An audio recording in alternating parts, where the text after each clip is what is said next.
summoned you here for a purpose.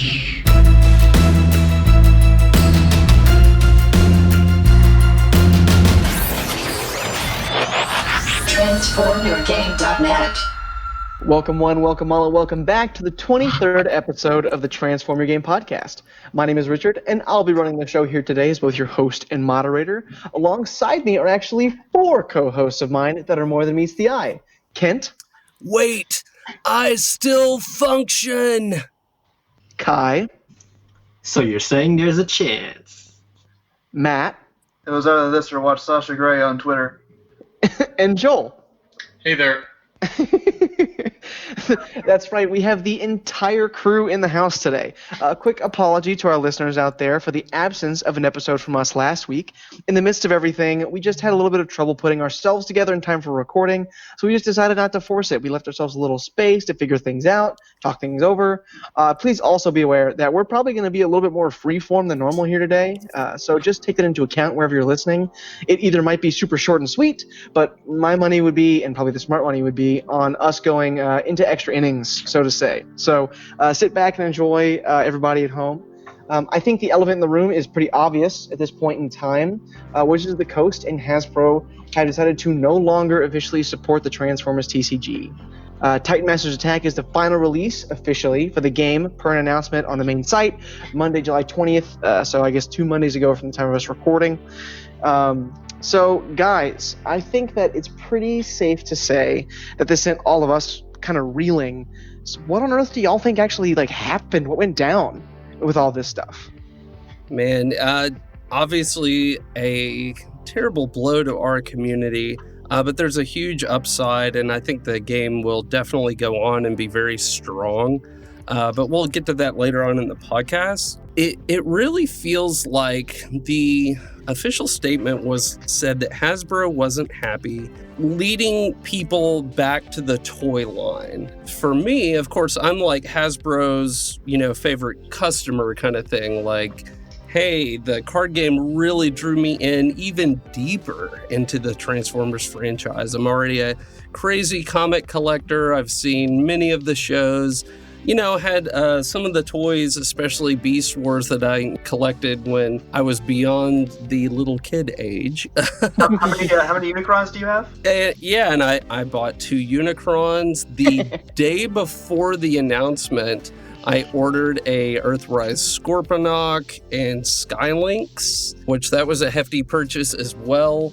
I bought a Sergeant Cog. I got the anniversary Soundwave, and I kept interacting with the toys more than I had in decades. So for me, it absolutely worked the way they wanted it to. I think for other people, they probably got maybe a little bit of that, but I think most people were like, ooh, Transformers is cool. I at least recognize the franchise. And I'm going to play the card game because the card game is really cool. The characters are gigantic compared to other card games. And then you've got Titans where they're even bigger.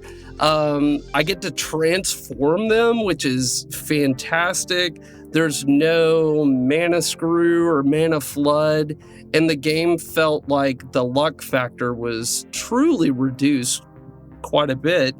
And the community is so friendly. One thing that Joel and I have talked about before is one of the reasons why we stopped playing Magic ages ago is you go to a tournament, whether it's local or a Pro Tour qualifier or regionals or whatever, and your opponent sits in front of you and is just yeah, whatever. They don't want to shake your hand. They don't want to know your name. They don't want to know anything about you. They just want to win. And I'm a super competitive person. I want to win. If we play tic-tac-toe, I want to beat you. And I know Joel feels the same way about that. But at the same time, I also want to know something about who I'm playing against and have that sense of community. And in this game, we had that. And it's something that I think people would say, well, gonna miss that. Well, actually, the game will live on. It might be a smaller community for a while, but again, we'll get into all that later. So yeah, for me, this game was crazy because I had come off of Transformers high, I guess. Like since like the last sort of when I first got introduced to the franchise, like officially, like I'm in the franchise. It was basically with the video games, and I've been dipping since then.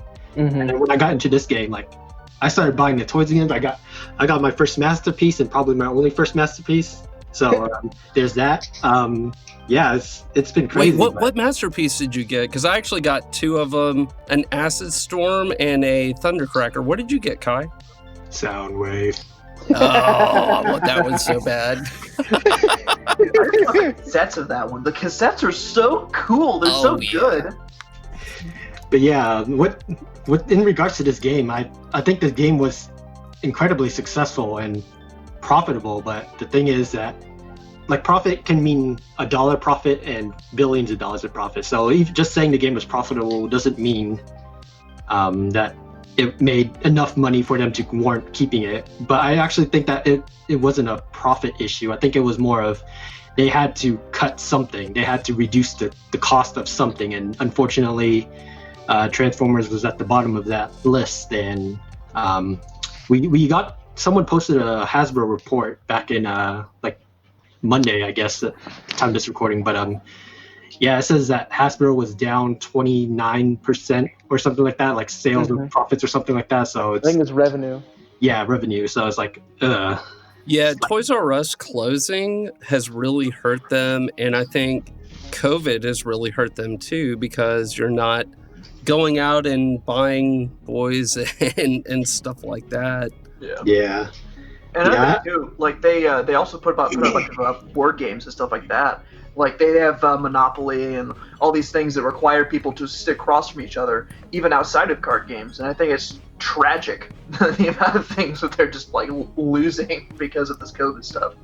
Mm-hmm. Well, and another thing to note is anytime you look at TCG sales for the month and they like rate the top 10 trading card games, and there are a lot out there. I mean, Transformers was frequently in the top 10 and top 7, and I think it even got as high as You got fourth one time. Yeah, 4.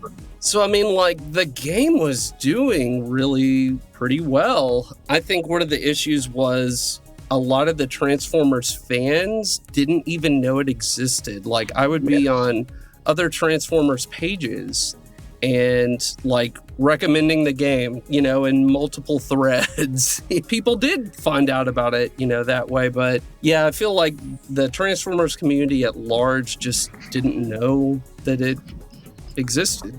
To go along with what Kent was saying about being a Transformers fan, I certainly was not when I started playing this game. I mean, like, I remember when I was a kid, my brother used to play with Transformers. That was his thing. He-Man was my thing. It was just a little bit of a time gap. But you know, I'd see his yellow Bumblebee, and hey, he has a red Bumblebee too. I know it's not Bumblebee now. It was Starscream. My favorite Dinobot. No, I know it was Cliffjumper. I know. I know, but see, it was like I didn't know much about Transformers. I'd seen the movies. I guess that makes me a really bad Transformers person. I mean, I'm a competitive person. I hadn't played a card game in probably 10 plus years since I was living in Japan. When I was in the Air Force, I was still going to PTQs and Grand Prix and stuff in Japan, and that was interesting. But anyway, I pretty much stopped playing Magic like after I got back from there, and that was like a decade ago. So Kent got me back into this game, and got me into this game, and it was fun. And part of the reason that I started playing it was because the set. It was during Wave 1. It was right there at the beginning. The set was small. It was easy to get all the cards. It didn't cost an arm and a leg to get all the cards, so you could play anything that you wanted, which was different from my experience with my previous card game. So I'm not real big into the Transformers lore, even though I do know who Cliffjumper is now. And like what happened? What happened to cause this? I mean, I guess it was a money issue with the toy sales, but I mean, I think that they were reaching people that they weren't going to, that don't care about toys, man. I really could not care less about toys. For like the last 30 years of my life, I haven't cared about toys, or at least not those kind of toys. I mean, I got my own toys, like a new lawnmower. No, but seriously, they were reaching audiences that they might not have been targeting with this sort of thing, like that they might not have been intentionally targeting. Like, I was not their target audience, and here I was, spending hundreds of dollars buying booster boxes and traveling across the country to go play at tournaments like EI. So I think it was a little short-sighted for them to end the game the way that they did, because they were reaching a broader audience. I mean, I like I said, I wasn't a Transformers fan. Ken and I had this discussion about what happened with this set. The set is so imbalanced.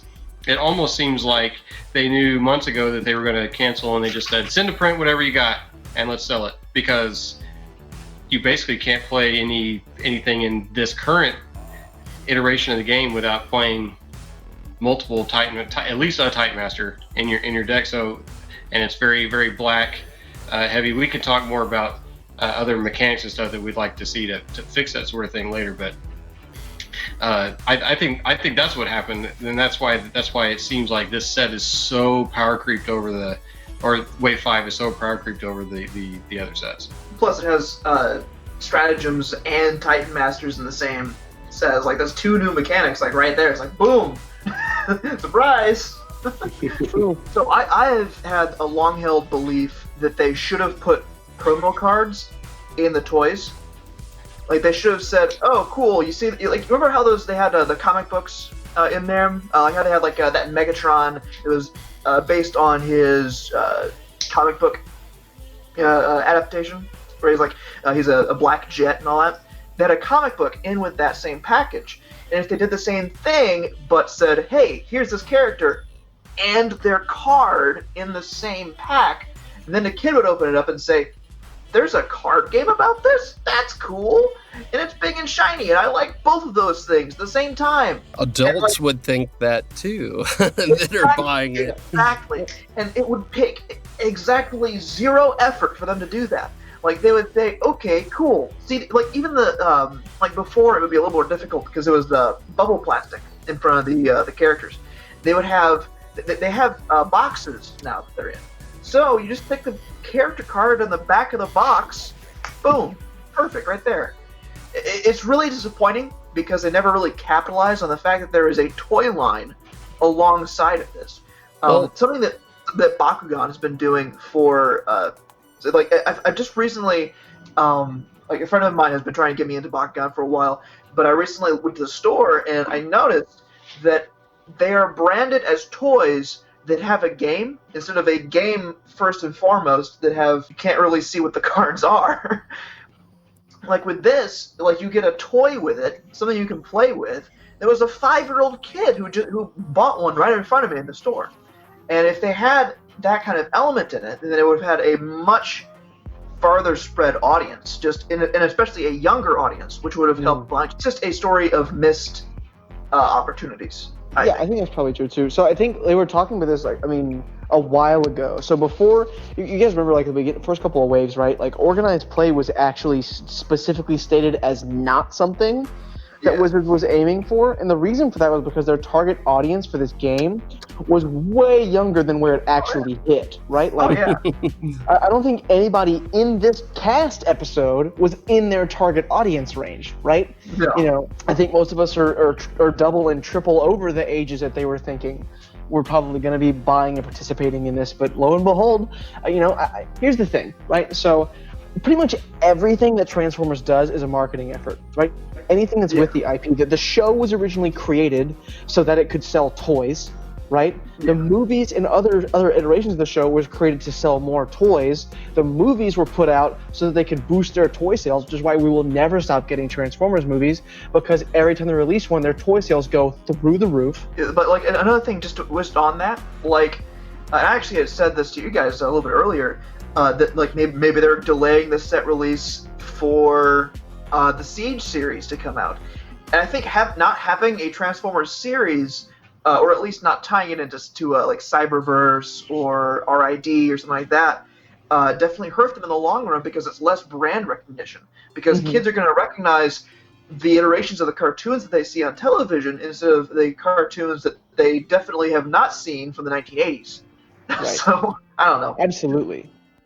I think one of the biggest missed opportunities, because we were talking, you were talking about having cards packed in with the toys, which is something I think that they should have done as well. Kai mentioned when we talked about this earlier that the toys are manufactured in China and the cards are manufactured here actually in Texas. So bundling them together would be maybe too problematic, but one thing is if you go back to Gen 1, on the back of every package, there was a little square that you could cut out, and you could send that into Hasbro and get, something back from them.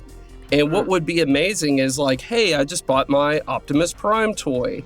I cut this little piece out, I send it into Hasbro, and they send me a Battlefield Legend or whatever with alternate art.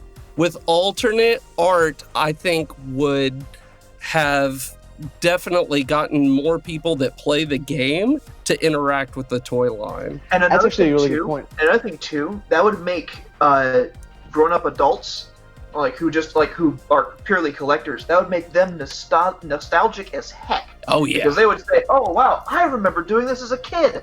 I'm going to get a reflector. Oh wait, no, the reflector's not here anymore. But I'm going to get a card instead. I'm going to do it. Just mail it off." Like they had That's a great idea. That's a really great idea.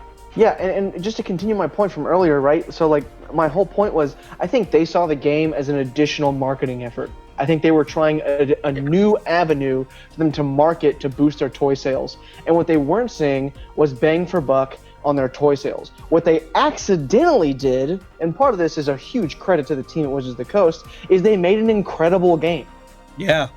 Right? Like, but it feels like they kind of stumbled into a really good game.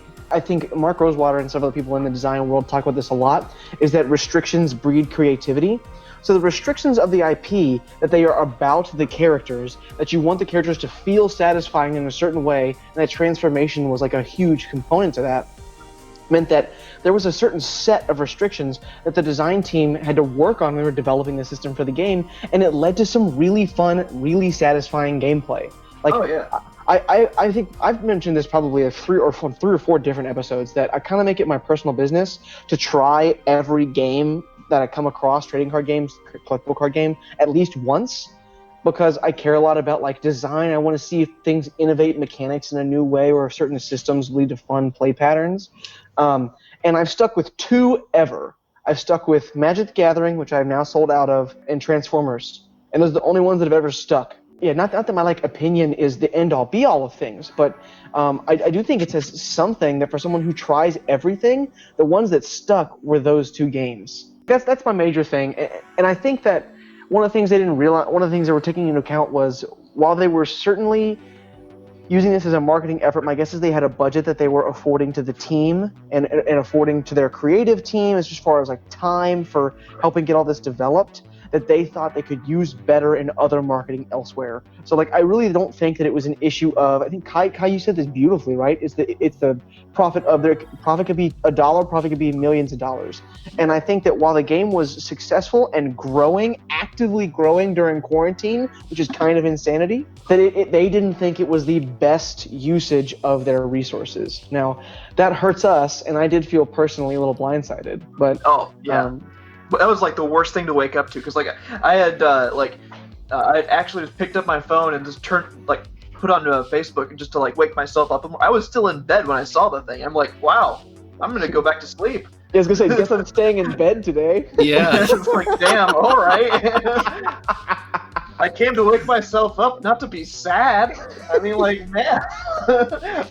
All been afraid of this being like an eventuality of COVID, right?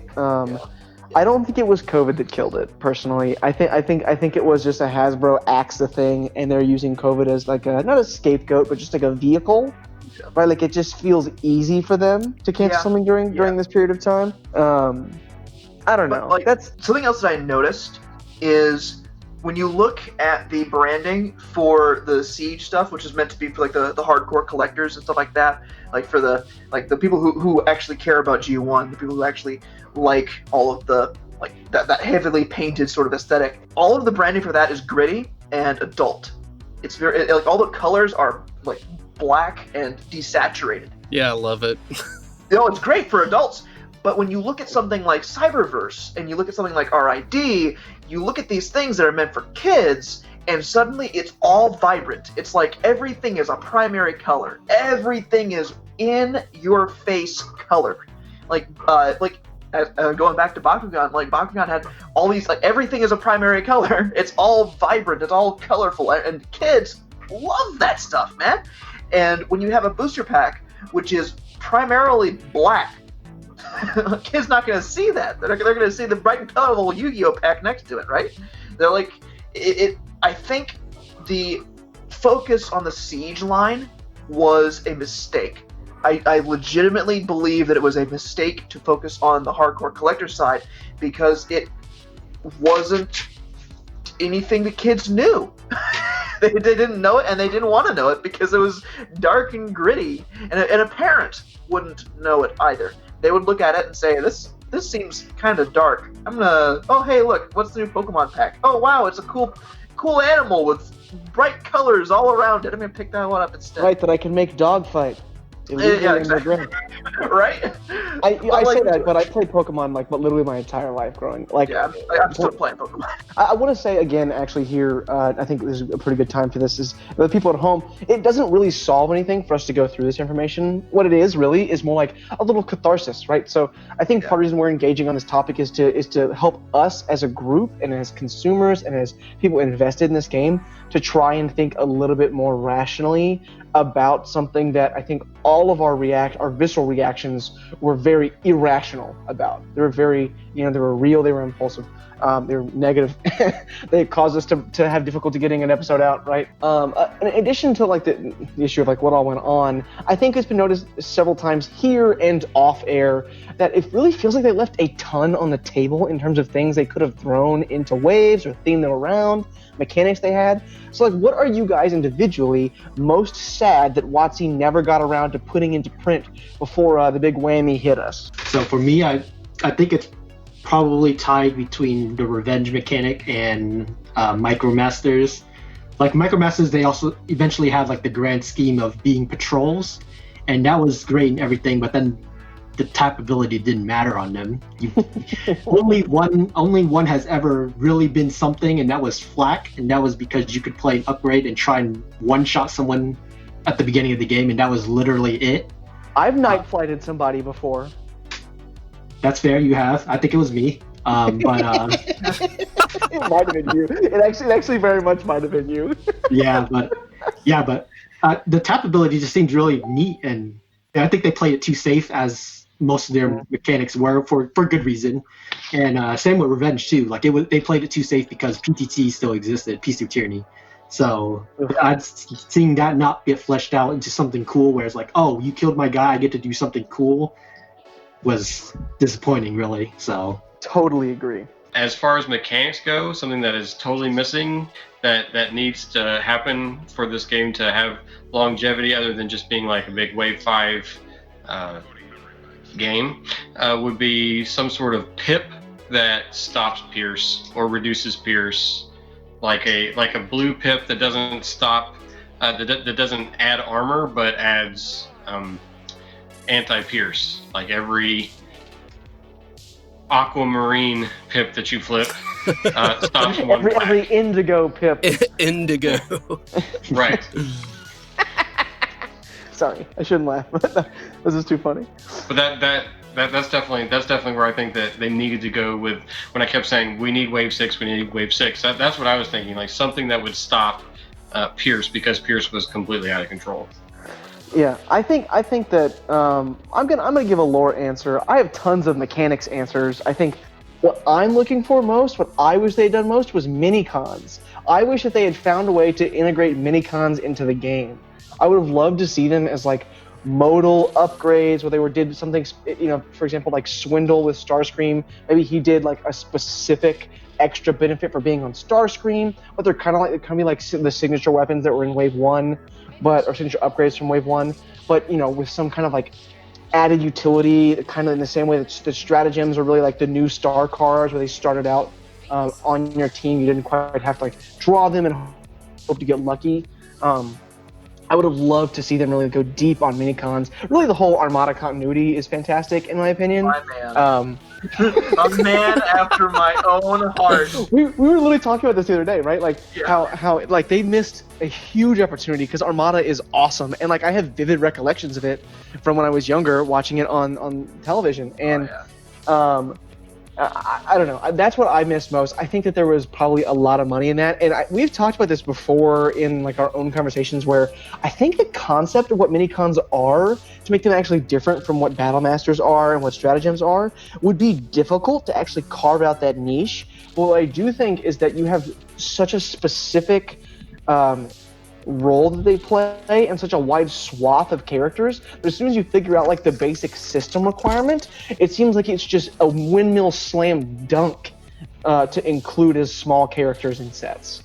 And I think one of the things they did that I really loved was when they started including small characters and large characters in packs, like starting in Siege 1, because I thought that made it feel like my pack openings were like more relevant. Yeah. I don't know. I loved that. See, I like the idea of like using like having mini cons in the game, because like I love the idea of having like character cards that are in your deck you can like play, fulfill an effect, and then flip them over into characters. That seems really cool. It's like really strong, but I think it's like really interesting. You could like work something out with that. Make it like a 5-star card you put in your deck. It's crazy. Something that I really loved was triple changers. I thought the triple changers were so cool, and they did them so badly. Wave 2. God, they were so bad. Like, they said oh, let's just give one bold in this mode and tough in this mode. What about Pierce in the robot mode? It's like, wow, thanks, man. And the worst part was they had to have specific upgrades to work. It's like, ugh. Blitzwing was almost good, because like you could attack with him and then turn him into a stealth guy. Mm-hmm. And like he was like, that was really cool, but he's also bad. His stats are horrible. 13 health for 11 stars. And if you whiff, he has 0 defense. Yeah.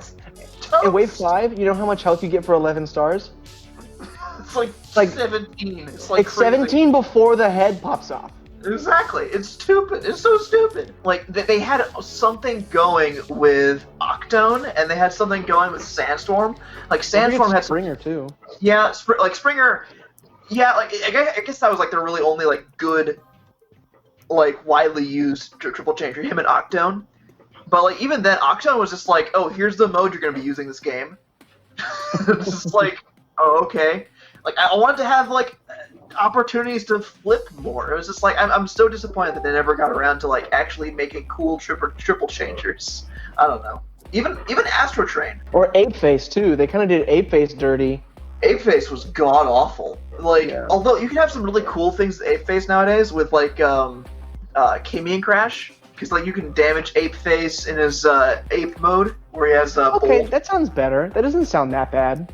Yeah, because like you can like give him bold 2, but he's 5 bold 2 against effectively a damaged enemy at that point, because you're using Camion Crash, you're using One Shalls, and you know who does that for 7 stars? Mr. Old Barrage from Wave 1. Oh hell yeah, my man! Like he's just way better than Ape Face ever could be. It's just like, it's disappointing. First beast though. That's Ape true. Face was our first That's beast true. in the game. That's true. And that keyword they never got to expand upon. Poor guy. Beast and Wreckers just got done so dirty. At least the Wreckers got some support. Beast didn't get any. Quote unquote some support. Yeah, some support. They had like, yeah. I mean, like, right? I mean, they had that one upgrade that draws Scout 2 armor cards, and then they had and that was it. And it's just they didn't have time to get to everything. I think we would eventually have seen all of these things come to fruition had the game not stopped with official support. So for me, I was so looking towards Wave 6 for Earthrise. Having it coincide with the toy line was very exciting for me. And not that we know that Earthrise was the next set, but I think we all kind of knew. I wanted so bad for Wave 6 to like pull out the bottom of that box and it's Scorponok as the giant titan. That's my favorite character of all time. He's the most deep and complex character in the Transformers lore and comic history, except for maybe Autobot Megatron. And also I thought we would see Skylynx because he's a part of Earthrise, and that's also one of my favorite characters. And I was just thinking, hey, they're gonna announce Wave 6 any moment now. I'm gonna order these toys because I love these characters so much. And the next day they canceled official support for the game, and that left kind of a sour taste in my mouth. And the other part is everyone knows I'm a huge Beast Wars fan. Thank God someone said it. I was waiting for someone to say Beast Wars. Oh my God, I wanted Beast Wars so bad. And it was crazy that we saw the War for Cybertron chapter 3 or whatever. And Kingdom, and it was gonna have the Beast Wars characters in it. Yep. And I'm like, yes, I cannot wait for this. This is gonna be so sick in the card game. This is what so many people have been waiting for, and a week later the game's gone. With official support, I mean. I'm really glad you said Beast Wars. That was the one I was referencing at the beginning of mine, where I was like, I think people are probably expecting me to say Beast Wars. I've railed about the fact that we don't have it in. You know, back when things weren't so wonky, Drew even said, I think in a couple emails or a couple interviews, where he's like, Beast Wars is coming. Like, Beast Wars is on the docket for things for us to do. So if and when the game ever gets picked back up, maybe post-COVID, fingers crossed. I don't mean to sow seeds of getting people's hopes super high, but I'm just saying, like, hypothetically, if that happens, maybe that's one of the things that they'll do to hype it up to bring it back, is they would do Beast Wars. I'm in the Hawkeye situation from like Endgame, where he's like in Japan, and like Black Widow like walks up and he looks over and says just like, don't give me hope. Oh man, I'm sorry. I didn't mean to do it like that. Hey, I'm just saying. I've played Vampire: The Eternal Struggle off and on throughout the years. That game has died twice with official support and been brought back twice, and now still has official support. 5th edition comes out in September. It's been going on for over 2 decades. And the community carried that game each time it died. And support was so big that like another company bought the franchise and then decided to start printing cards. I mean, so it can happen. I'd look into it, but it just feels like an eternal struggle to play, man. But Go home, Matt. Go home. You're drunk. I am home. To piggyback off what you're saying, Kent, I mean, like, there are plenty of games that are like, you know, quote unquote, their official support is dead, but they're alive and well. The Star Trek CCG, which we've actually seen a couple of people, like, right before things got pulled, like we saw like a influx of a couple of groups of people from that game start to play Transformers. We've seen there's Star Wars Destiny still has ongoing community stuff and independent committees that are putting out cards and like that are made of prominent figures within their own player groups, and that's awesome to see too. I mean, speaking of hope, I know that things have been a little difficult as of late for every member of the community, not just us, but how have you all been engaging with TFTCG as of late? What are you playing? How are you playing? Are you playing? Yeah, I'm not really playing right now. As I've said before, I'm not Mr. Tech guy, so I haven't done webcam games. I haven't played on Octagon or anything like that. And, you know, actually I haven't been super motivated because as I've said before, the format is really very slanted in just with just a few decks being really viable. I mean, you know, it just doesn't seem like it's necessary to play test when it's so obvious what's really good.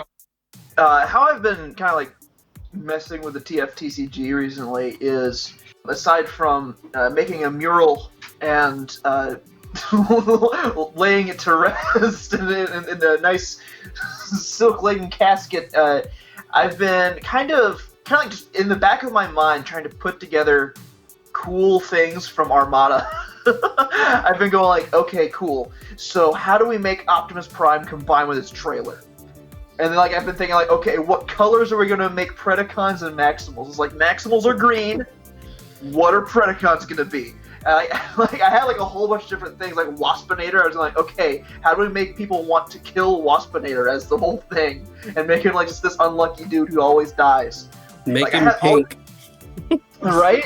You can have like I actually had the idea of like Waspinator being like incredibly powerful, but like he has 3 HP, and like your opponent can burn him down and he just dies. So he just always dies first, but like if he ever survives, he just dominates. Like it was like so many cool ideas, and it was like the obvious ones are just saying like, oh cool, revenge, do something, but like nah. I've been, thanks to school picking up, thanks to a lot of things, I just kind of haven't really been doing much with it, and I've just been kind of wondering what I'm going to be doing with it in the future. For me, I'm not super excited about it, but at the same time with, you know, some of these committees forming and these groups making new cards and saying, hey, we're going to have, you know, official tournaments on webcam, Octagon, and possibly at conventions again once COVID is over. I mean, that gives me a lot of hope. I've seen so many games continue on, and then I mean, think about the Versus System game. I mean, that game's from like over 15 years ago, and it's back all of a sudden, and people are playing it, and there are events, and it's a living card game now, so it's really easy to get the cards for it.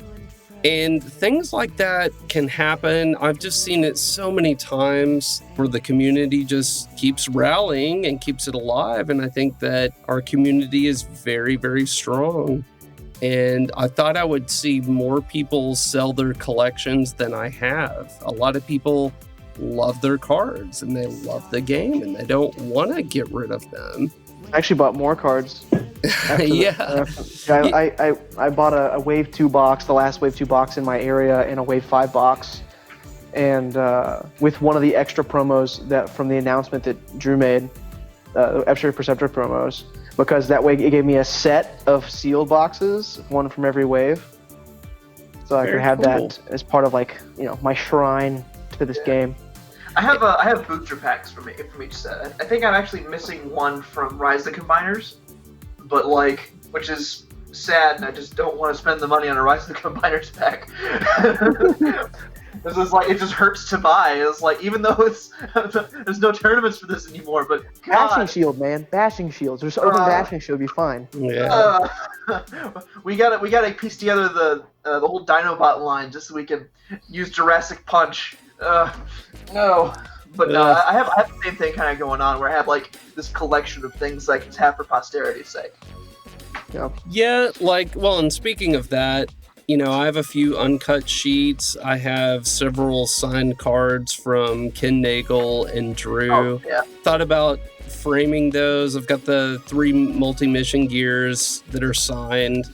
And I've thought about framing that stuff, and I just haven't gotten around to it. And now I'm like, man, do I really want to put all that stuff up in my game room now? I don't know. It's just, it's painful, as weird as that might sound, but I mean, I feel like this became my main hobby, because my main hobby before was the comics and video games. I'm just a huge gamer, but once this game got a hold of me, I didn't play a lot of video games anymore. I was playtesting and trying to get better and figure things out. And I mean, for me, I've been playing in tournaments both on Octagon and over webcam basically the entirety of COVID. Like, as soon as they started making tournaments, I was starting to play in tournaments. I was late to join the Vector Sigma tournament tier thing by one. I missed their first constructed tournament, which was a huge bummer for me. I didn't get to play in that.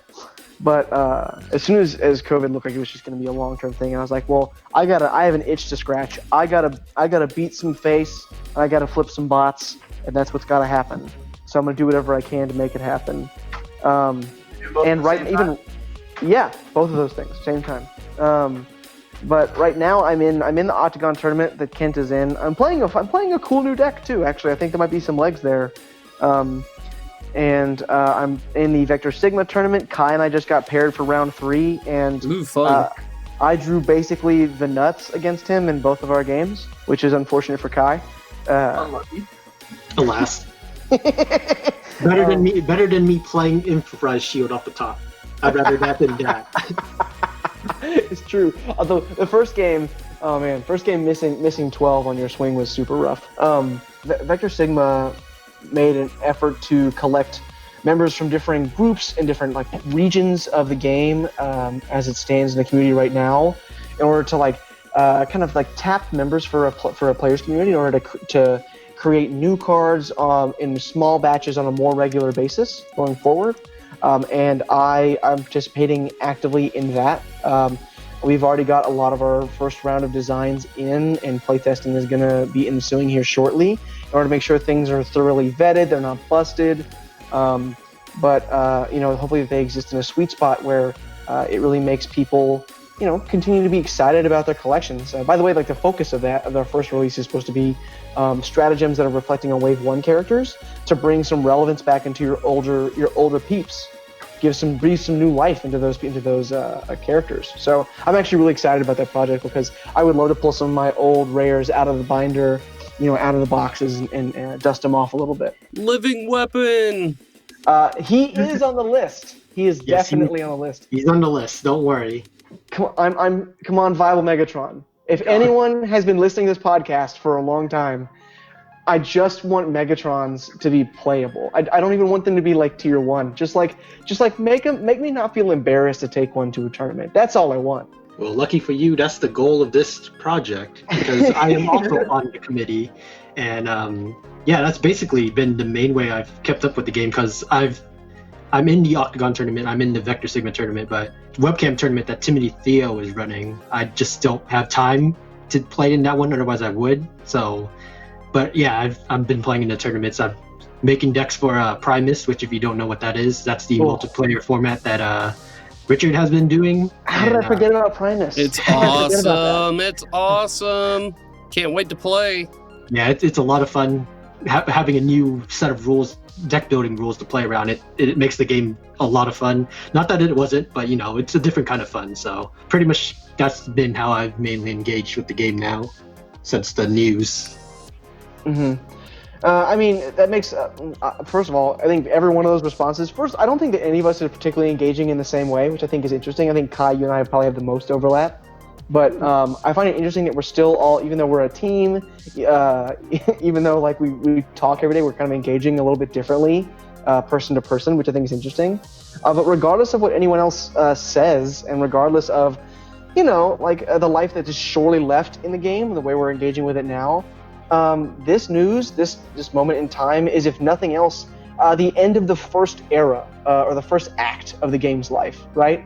And what is the end of an era, or what is the end of a period of time without reminiscing? So I figured at this portion, I'd ask you guys what your favorite memory from having been a part of this game and the awesome community around it so far has been. So up until now, what's your favorite memory around TFTCG? Origins was one of my big tournament where I actually placed really, really high like that. And I didn't even win, and I'm still on cloud 9 on it. It's crazy. It means so much to me to have something like that happen. But I think my favorite memory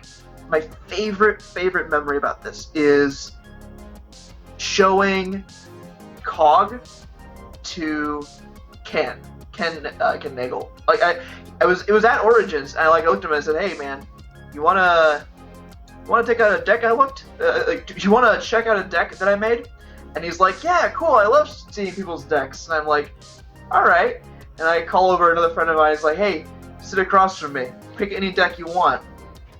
And I just clobbered the tar out of this guy, and immediately, after the game, you can see just I believe I actually said to Ken, it's like, hey man, this wouldn't be a thing if PTT didn't get extra turns, because it was with Cog and Erratic Energy Grenade, and that was the whole thing. You just spread Erratic Energy Grenade every single turn, and getting extra turns on PTT, and you just killed your opponent's entire field. And he just says, all right, that's crazy. And he picks up the phone, he immediately gets on the phone, and he walks away.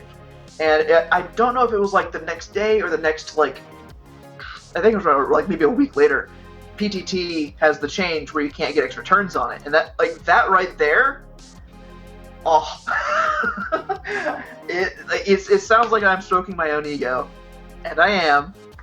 That's the point of this segment, though. This segment is gonna be a little so ego fun. stroking. Oh, but it was just so fun. It was so fun.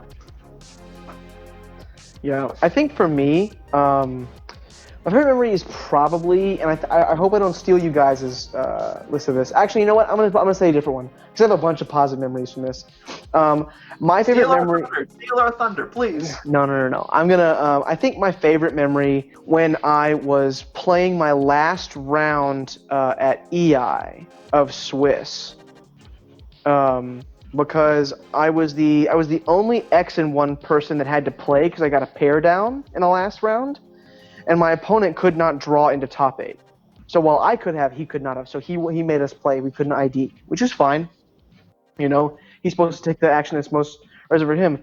And I had not had good matchups with my Jetfire deck basically the entire day except for the Blaster deck I played the round before. And my opponent goes, no, let's play. And I'm like, all right. So we get out our cards, and he sets down Major Shockwave. Now, I don't know if how much you guys know about the Jetfire deck that I put together for EI, but the entire basis around it was that it was good against Blaster, so 4-white aggro, and Shockwave. It was the only reason I played it. And your Shockwave matchup, like, it was hard to lose. They had to play at least 3 copies of the bigger they are in order to beat you over the course of a game. Which is a lot. And so on top of that, I also had I had a good hand, and there were a ton of people sitting around us watching the game. And I don't think a lot of people had given Jetfire a ton of respect at the point that EI had actually happened. And so, like, I got to sit down with my Toothsaw Jetfire list. I got to play against one of the matchups that is exemplary of why I took it to the tournament in the first place. I got to play against an opponent and absolutely throttle him, and it felt really, really satisfying to know that I was 8-1. I was first in Swiss, top seed going into top 8. Now I then proceeded to blunder away. Right, I didn't win my quarterfinals match, but like playing that match and like riding the high out of the day was fantastic for me, because I lost my second round on day 1 of the EI, which means that I was 1-1 going into round 2, and I won my next 7 matches in a row. My man. Riding that high out of the tournament hall on that day, I mean, like, that is, I felt so good. I felt really, really rewarded and affirmed all the time and the testing I'd put into this, and the tournament reports I had written about, like, hey, this deck is good, here's what I changed, here's a reason to play it, here's why not to play it. I felt very affirmed in my decision making. Yeah, that's probably my favorite memory, or at least one of them. Just to say one last thing, I think I told maybe 1 or 2 of you guys this story, but it was at the EI, and I kind of feel bad for telling the story because it's about one of my opponents. But I have no idea what this guy's name is. He was a really nice guy, but I was playing Astro Train, right? And yeah, first right off the bat, I was playing Astro Train. This was this in sealed? Yeah, this was in sealed. Sorry, yeah, this was it was in sealed. Okay, that's less funny. I was gonna say, man, it's almost like you were getting to play against Whirl at there it is. EI. Yeah, there it is. Man, it took us a while to get a Whirl drop in this podcast. Oh, extra padding. That was my favorite card in this Swiss, by the way. So speaking, I actually played extra padding in the deck. It was one of my only armor cards in the entire deck, but I was still playing Astro Train because I'm a masochist. But anyway, I had an Astro Train, and I managed to draw a couple of 1 or 2 indestructible swords in my booster packs. and I had an indestructible sword on Astro Train. My opponent, he played Dismantle, which discard either a weapon or an armor from my guys. And of course, he picks the indestructible sword because he just didn't read it. And I'm like, okay, cool. I'm gonna pick up an indestructible sword, give it its ability, put it in my hand. I looked at it as I said that too. And then on my turn, play the sword, attack with Astro Train. It's like, okay, cool. So he draws a card, stares for a second. It's like, I'm gonna play Dismantle and get rid of your sword. And I'm like, okay. So I say, like, I look at it and it's like, I'm gonna pick up my sword because of its ability and put it in my hand. And then he plays another Dismantle after, like, the next turn after I play it. And then I say, I pick it back up and I play it another time. And he says, man, how do you keep getting that? Are you serious? I'm dead serious. And I had to contain myself as I'm sitting here, like, staring at this man. It's like round 5, man. Like, this man had won games, like several games at that point. I was like, I want to say I was 3-1 at the time. Round 5, you could have tournament fatigue at round 5 if you're playing a really rough deck. Like, that could be a real thing that happens. That's true. But I just was like looking at him square in the face and saying, like, I'm gonna use the ability on the indestructible sword, and just my mind was boomed for the rest of the tournament, man. I think a lot of you know what I'm going to say, but playing the COG combo deck on stream at PPT Dallas, and in game 1 on, like, turn 2. On your first turn. Yeah, on the first turn that I could actually play. Yeah, it was turn 1, I think, game 1. Because I let you go first, because I won the die roll. And then you siding down to Jetfire, which I was just blown away by that until your first turn. And then I was like, okay, now I get it. Oh, God, I got to go off real quick. And then I didn't. And you checkpointed me twice. I think you espionaged me maybe also. I checkpointed you the first turn, and then you had Equipment Enthusiast left. And then I had Espionage in my hand for the next turn when I espionaged you to take your Equipment Enthusiast. And then I killed Cog, and you drew up and played like a defensive driving and conceded. Yeah, that was rough. And then, the third game was Peace Through Tyranny again, yay. And then, like, 3 days later, they banned multi-mission gear, and that was amazing. And props to Matt, because he showed the potential with COG at Origins. We just ran with it. Joel ended up helping with that deck as well. And what was really crazy is a couple days before PPT Dallas, another member of the community was like, hey, there's a combo deck out here with, like, Captain Wheeljack and some specialists, and it's going to be everywhere. And if you don't have turbo board in your, sideboard, like, you're going to get wrecked by this combo deck that's just going to be everywhere. So be ready. And the thing was, we had already been testing the COG combo deck for months at that point. So literally, I figured out in just a few days of how to, like, win the game, even with turbo board in play. Yeah. And you have to go off on your opponent's turn. And I asked Joel about it. I asked Matt about it. And, like, at 10 o'clock that night before the tournament, I posted a picture of COG with all these turbo boards around him, and it's like, it doesn't matter. Ended up, like, killing so many people in the Swiss on their turn because of COG. And it was so badass. I love that deck. Combo decks are kind of my thing anyway. I just love those kind of archetypes. I would say there's one other thing, and that was meeting all of you and getting one of my best friends for my entire life to play a card game again with me. And that's Joel.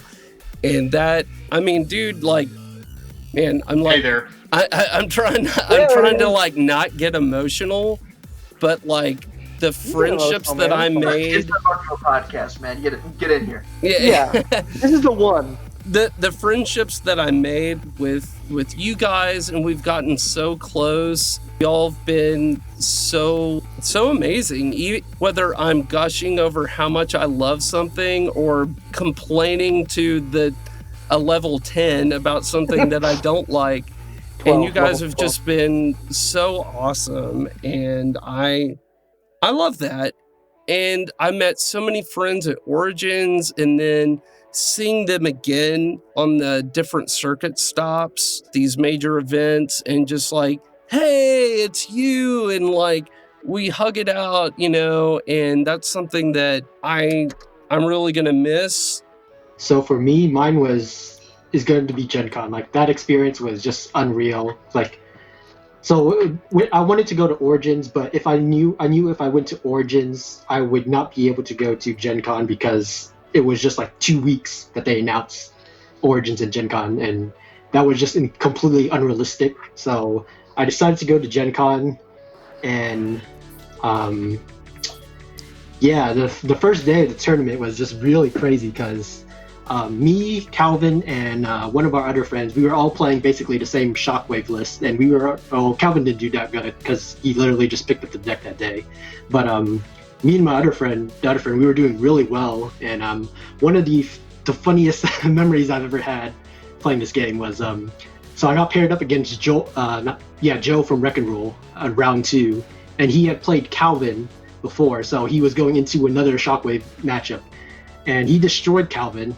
No offense to Calvin, but he just wasn't ready to play that deck. So when he came to me, I'm not going to say that he had conceded like he was going to win, but it was like he had to prepare for the matchup again, and I just eviscerated him basically. Like it was so bad. Like when game 2, I had point defense system and he was playing a major Soundwave, so he was all about Pierce, and that basically just shut him down. And I still watch that Gen Con video that they did every now and then where Joe looks in the camera and says, "And Kai destroyed me," and I'll never forget that. Okay, thanks, Kai. So,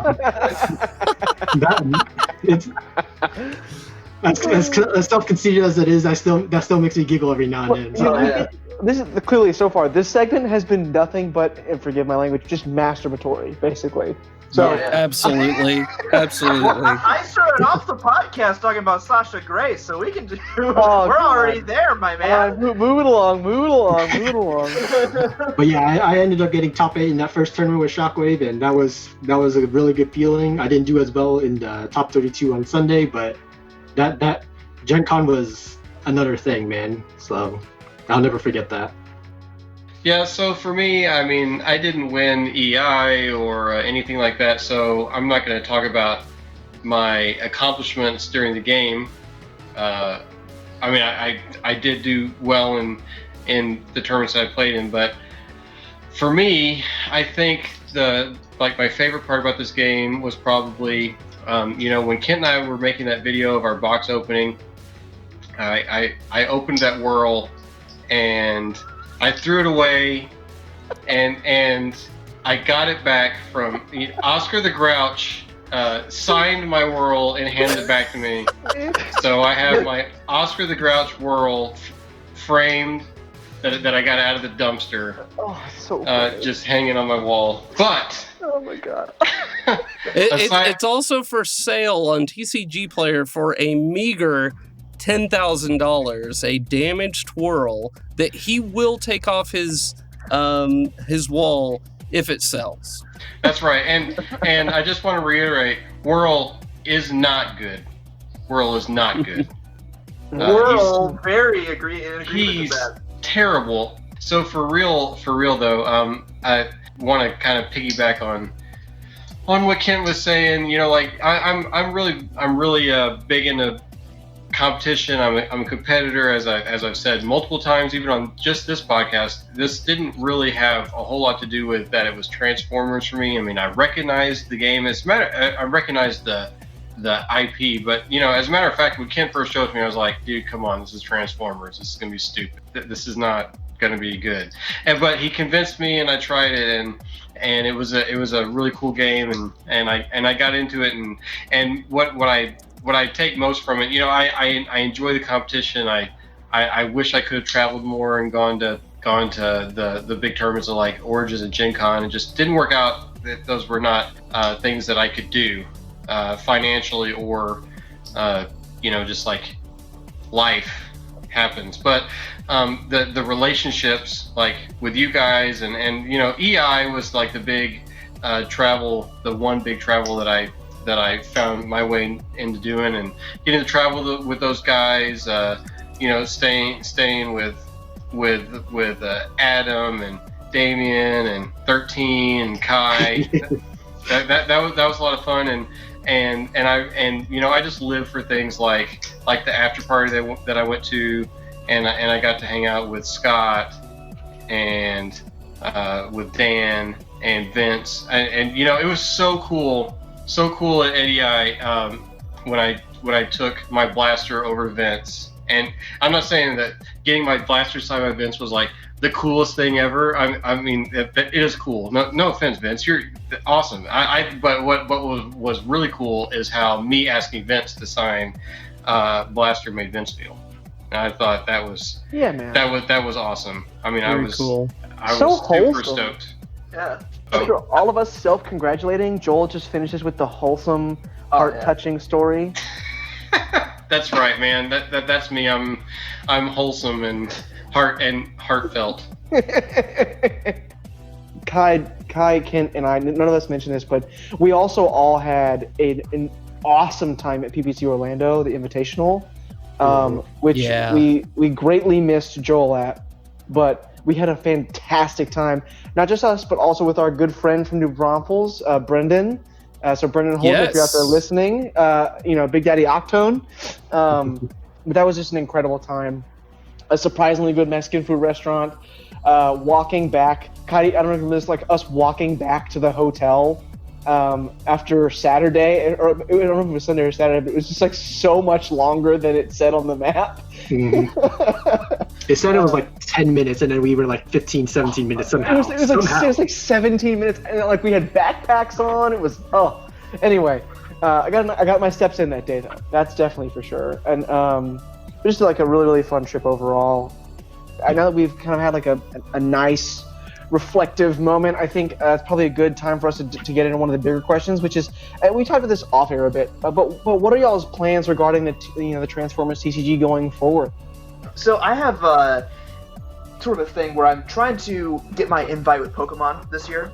So I actually have some leftover points from my previous Pokemon season.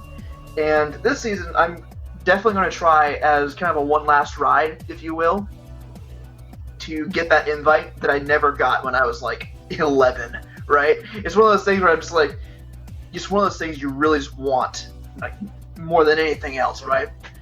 And whether that, changes the way I play the Transformers card game or not, I still do think that I'm going to be playing it to a lesser degree.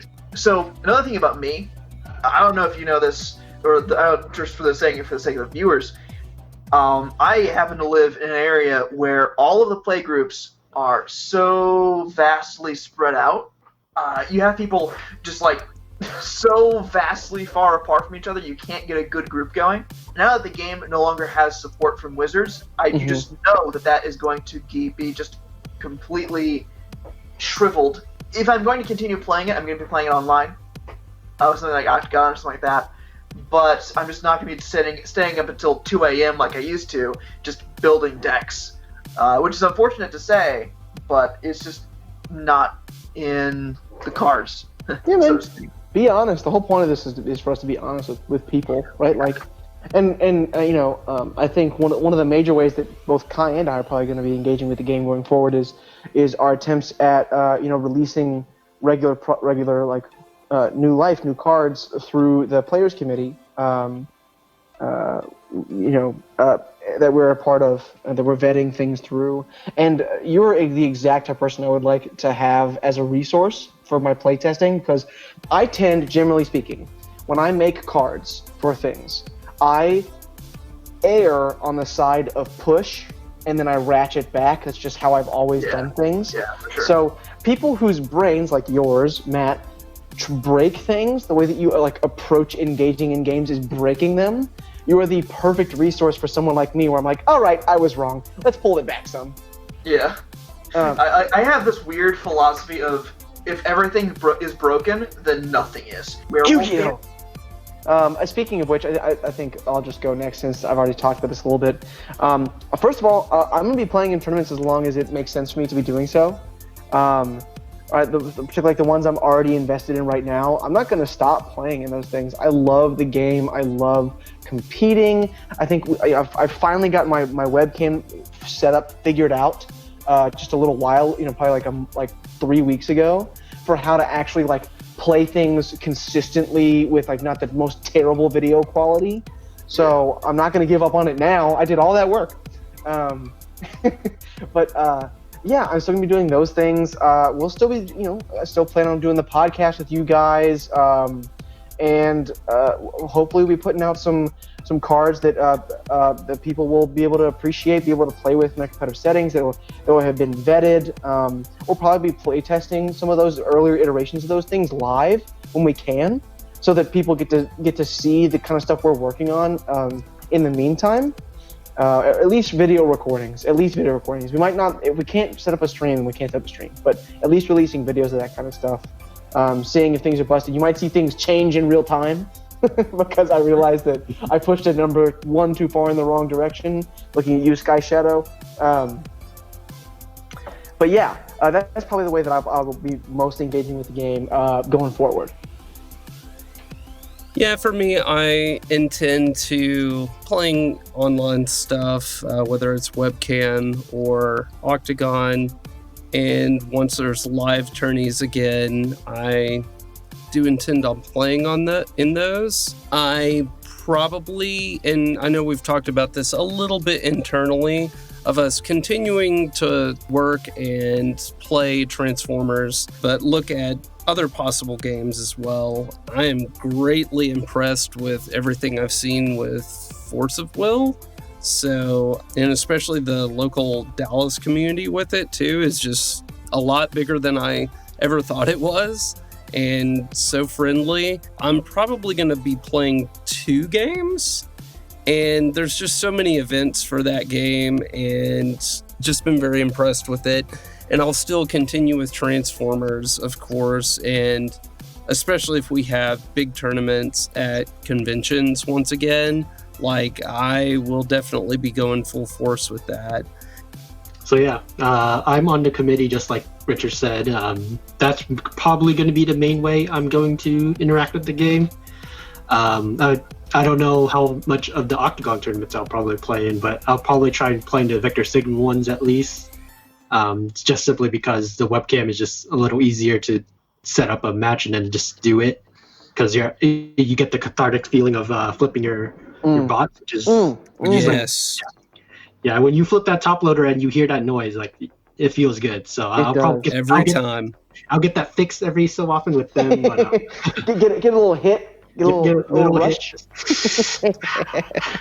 but yeah, the committee is probably where I'm going to probably put most of my efforts into, and the YouTube channel, of course, whenever we do videos for that, which I'll probably still try and do whatever I can. But yeah, that's the foreseeable future right Plenty now. of Primus stuff coming out because we can't stop playing those games. So yeah, at the very least, you guys will get that. Well, for me, this is pretty much my swan song. I'm going to step away from Transformers, at least competitively. I might continue to play casually. I mean, I still play Magic, even though I quit playing that game like a decade or more ago. I mean, I play Cube with a couple of friends, and that's it. So fun. We haven't played in months for obvious reasons. I haven't seen any of those guys in months, but yeah, I'm stepping away from the team. I'm not gonna play Transformers anymore. I still have all of my cards. I haven't bailed on that or anything. So if the game comes back, I'll be back to play. I might not be back on the team, because I'm you're never off the team, Joel. Oh, thanks, man. I appreciate it. But I mean, you know, for those of you that this is the last time you're gonna hear my voice, at least for quite a while, and like I said, I cherish those opportunities to meet new people and travel and get to hang out with people at after events and stuff like what happened at EI. And for anyone that's interested in keeping up with me, I'm a musician. I don't know how many of y'all know that I'm a professional musician is what I do for a living. I play trombone. So if you're interested in like following what I do, you could go check out my website. It's grizelstudio.net, and you can see what I do and keep up with what's going on with me if you're interested. Spell it out. So people know. That don't know how to spell my name, Grizelstudio.net. That's grizelstudio.net. You should do it. He's a talented man. Thanks. Yeah, hey. All right, well, I think probably the last key thing to hit on is the fact that our channel, website, and even podcast will be continuing on. Videos are still going to be coming out pretty regularly, like Kai mentioned. We've got some more spicy multiplayer games coming up in the Primus format, including some, I think the next installation might have the reason why multi-mission gear and swap parts have made their way onto the restricted list. Not the next one, but you'll see it pretty soon. You'll see it pretty soon, and then shortly after that, you'll see why Quake is banned. Great quick off. Yeah, the biggest change for us is probably going to be our podcast. We're going to be doing episodes every other week instead of weekly from now on. Our group of regular hosts is going to be shrinking down to 3 as well from our usual 4, and today our 5. But the fight is going to continue on for us. I guess my question to you guys is like, how do you think we can like get the game, even especially since it's like no longer being supported? How do we get that next generation of players in here? Because I don't see a way for that to happen. I don't know how it happens without official support. I think that it's going to look a lot like expanding through our peer groups first. I will say this. I don't know if you guys remember this from EI, but I saw like at least like in the tens of kids like under 14 and under like playing in that tournament, and that means that those are kids that won a qualifier. They seem to be having a great time while they were there. I've seen some young kids at a couple of the Texas like EIQs. I think that like the game has appealed to people of more age groups than like, you know, the old farts in this podcast and Matt, right? But I do think that like it's going to be rough without official support to really get the next generation involved. I think the way you're going to see expansion is going to be through peer groups. I see a lot of like father-son duos and those types of people like joining. Yeah, me too. So that might be a potential way for that to happen. But I think that's more like, you know, word of mouth sometimes really works and sometimes only kind of works. So I think that's what I would see. I'll go ahead and give us a viewer question. So this is from a post a little while ago, but it's our friend, Cameron. I'm going to butcher this last name. I'm so sorry, Cameron. Etishami? It's Estahami, I think. Estahami? Okay, Estahami then. Over at Arbitrary Hero, the guy who's been running, the Extra Life campaign for the Children's Miracle Network of Hospitals. Yay! But he asked us, what is the most interesting keyword or mechanics to each of you in the game so far? Both in terms of what's been put out so far, and actually what also could be supported in the future. So we kind of answered that second part earlier, but what about the first part? Brave and stealth. Like, hands down, those are the strongest mechanics that have been played too conservatively. To play a control deck, you need some way to control combat because of how important it is. So Brave and Stealth have always been amazing. It's just the characters that have them outside of Fireflight just haven't been good enough, partly because of the conservation that has been mentioned a few times here through Wizards End. So I'm looking to probably try and do some interesting things with those mechanics in the near future. Well, my friends here on the podcast had a couple of interviews with Drew, and they were embarrassed to ask this question for me, but I always wondered, what exactly does Bold do? It was what does Yeah. bold mean? Yeah. What is bold? You No, put that on every interview document, by the way. For people at home. I like Inside bold. joke. I like bold. I think it's a fun mechanic. Probably because my favorite character, my favorite deck to play, not some tier 1 deck or whatever, but my favorite deck to play, the best. Well, maybe it is the very best character in the game, Mr. Metroplex. I love playing Metroplex, and if you could, get like bold 7 or 8, you might actually trigger his ability. So, One day. yeah.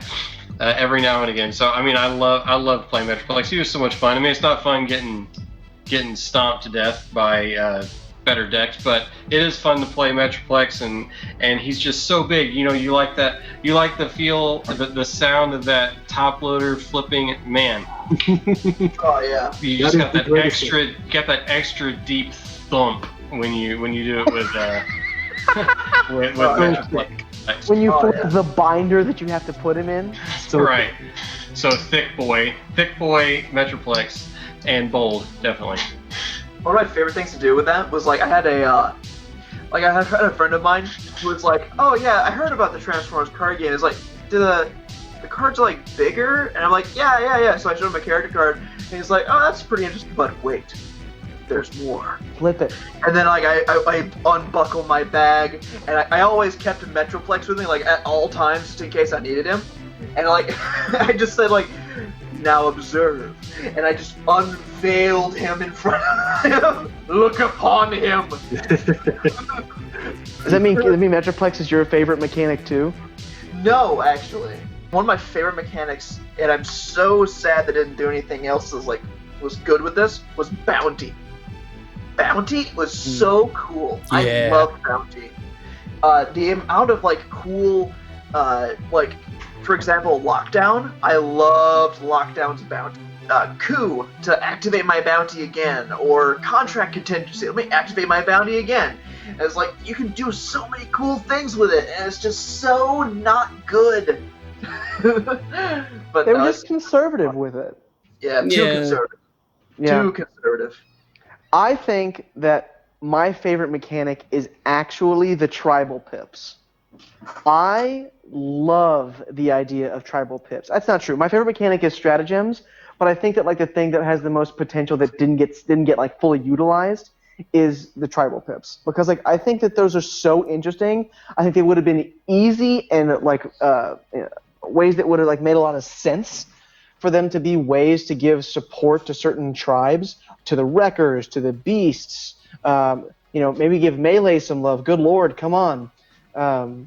But in reality, really, just because I think the traits are so cool. They're such an interesting way to customize your deck, and to give people interesting and relevant deck building decisions that also encourages natural deck diversity, like the actual battle deck diversity. Because while we've seen historically in the game a lot of diversity among the actual characters being played, I think it's pretty easy to argue that at each successive metagame, many of the battle decks looked similar.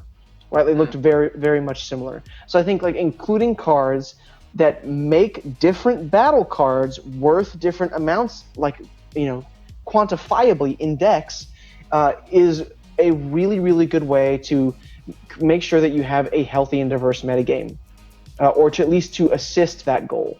And that's the thing I think is super cool, because I remember one of the things. First of all, that was a third new mechanic that came out in this set, by the way. You mentioned 2 earlier. Oh yeah. Matt, it's a third new mechanic. They got tribal pips, I forgot about stratagems, that, yeah. and Titan Masters, God. all in wave 5. Which is, that's Awesome. so much complexity. That's But also, I loved it. Oh, it's great, but terrible. Oh yeah, it's great, but the barrier to entry went through the roof when you have to incorporate those understandings of things. But that's not the point. What I was trying to say is I really love that mechanic. I think it has a ton of potential. I think the way I talked about Paralyzo Box when we first got that spoiler was, I like the idea that you can have a conditional green pip just blew my mind. I just think that's absolutely fantastic design. Yeah. Because green pips can be they can be too good.